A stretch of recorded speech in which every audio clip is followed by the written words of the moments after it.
Hi, I'm Adam Williams. I'm 29 years old. I'm a creative director and a host. Was I bullied in high school? I spent my entire high school life trying to be invisible.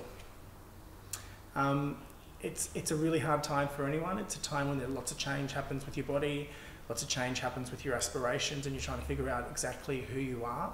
So to be so different, encourages an awful lot of bullying. How was I bullied? Was it online or in person? Well, I'm old enough to remember when the internet came in. So it was face to face, and it was hurtful, and it was attacking of everything that I now value. So all the things that make me individual and make me who I am today are the same things that got attacked when I was younger. And they're the same things that people actually really like about me today, which is rather ironic. How did I recover from being knocked down so many times? It used to affect me so much. And then I worked so hard on achieving my goals and my aspirations, short-term and long-term.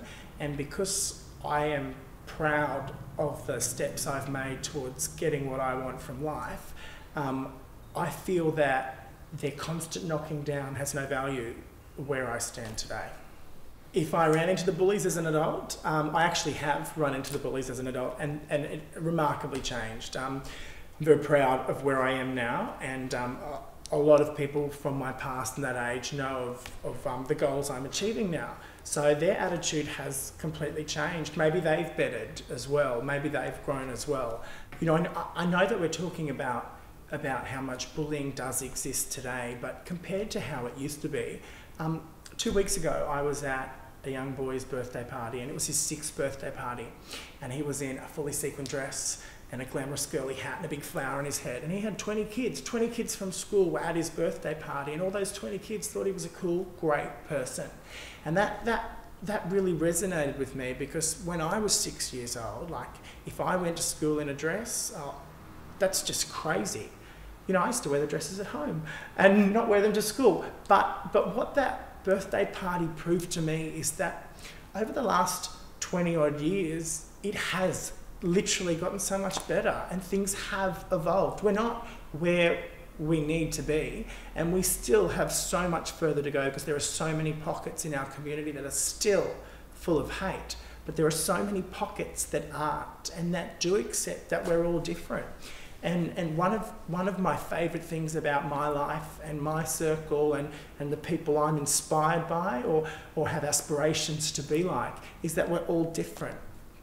And that's what makes sitting at a table with them special, and that's what makes ringing them for advice special, and that what makes taking each that they say valuable, because they're different and they're individual, and that makes them special.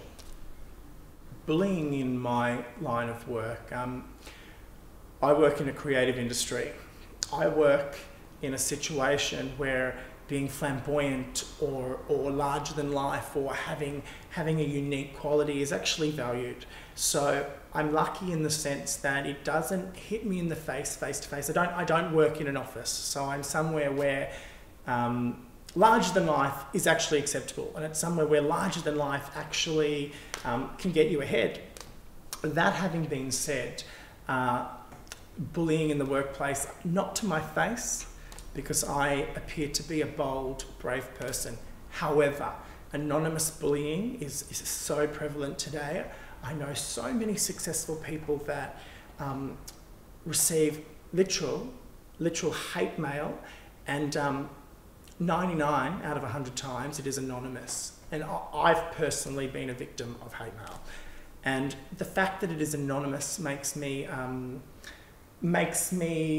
A, think even less of this perpetrator, and B, it helps me actually grow in a powerful, positive way. Do I have advice for people being attacked online? Yeah, I have all sorts of advice for them. One, be proud enough to know that you are doing so well in life that people feel the need to try and pull you down. Let that empower you to step up and keep doing better.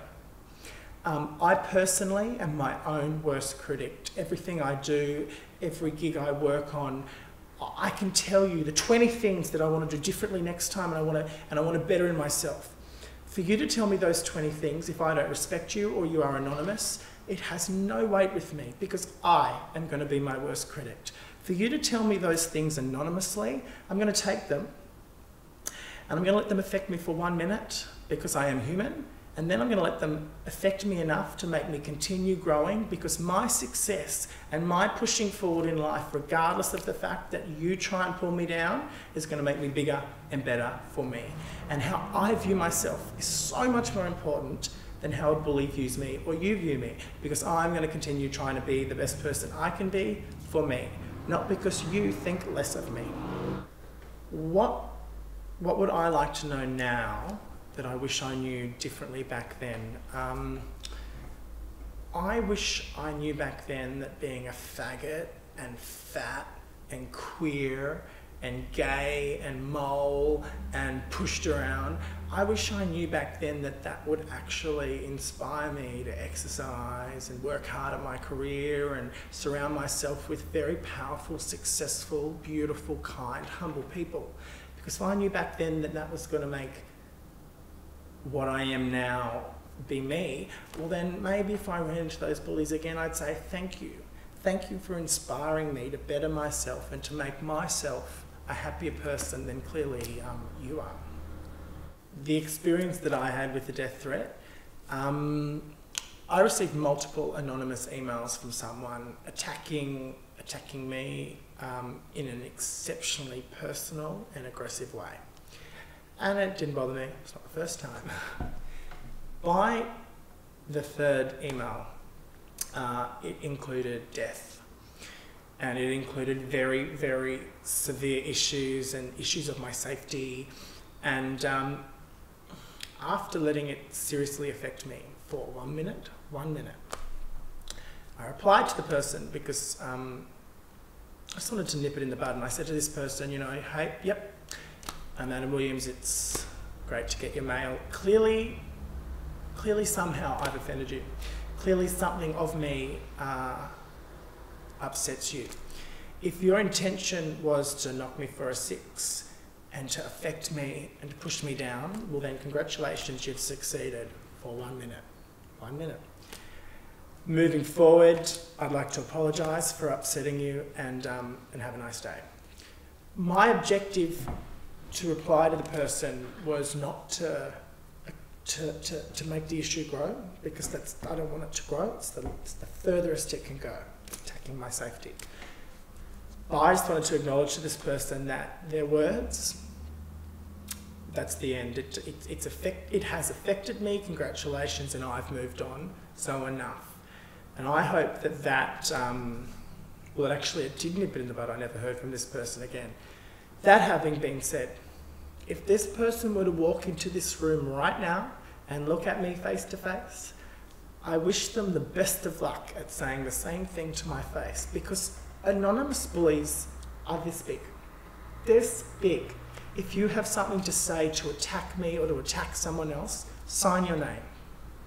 Sign your name, leave your phone number, leave your email address, and let me know how I can contact you to respond, because all the bullies in my past have made me a big enough person now to handle you, and I want the next generation to know that. Use it, grow with it, and run with it.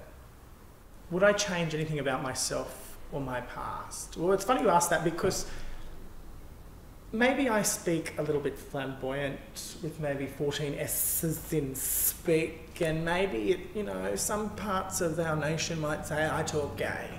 I actually went to a very highly regarded, powerful speech therapist, because I woke up one day and decided, you know what, like I don't want to talk like a gay anymore, and I talk like a gay, so I'm going to pay someone all this money, and I'm going to talk like a man. I'm going to talk down here, and every day I'm going to order my coffee like this, and it's going to help me. And I went to this therapist and did some very extraordinary and strange things to really try and extend my vocal cords so I talk more like a man. And someone whose opinion I actually valued, said to me, if you change that about yourself, you are being someone you are not. And therefore, the whole rest of your life, you have put up a new wall between you and the person you're communicating with. And I sort of took that information and ran with it and realised, for one of the first times ever, that I don't put on this flamboyant talk. As Lady Gaga said, I was actually born this way. I talk like a chick when I was 6, and I'm talking like a chick when I was 26. So I'm just going to continue being who I am, and maybe I'm just going to like it and be proud of it. And the irony in the whole situation is that how flamboyant I am, and my 19 S's in Say a Little Prayer for Me, is actually why some of my biggest gigs and my profile is growing. So it's rather ironic that the thing I wanted to change and didn't like is the thing that other people actually really like, because it's who I really am. And I clearly now have accepted who I am, and it attracts people. Being who you are attracts people. Being open and accepting of yourself makes other people drawn to who you are. Just become a community brave mentor, and together we can change the world.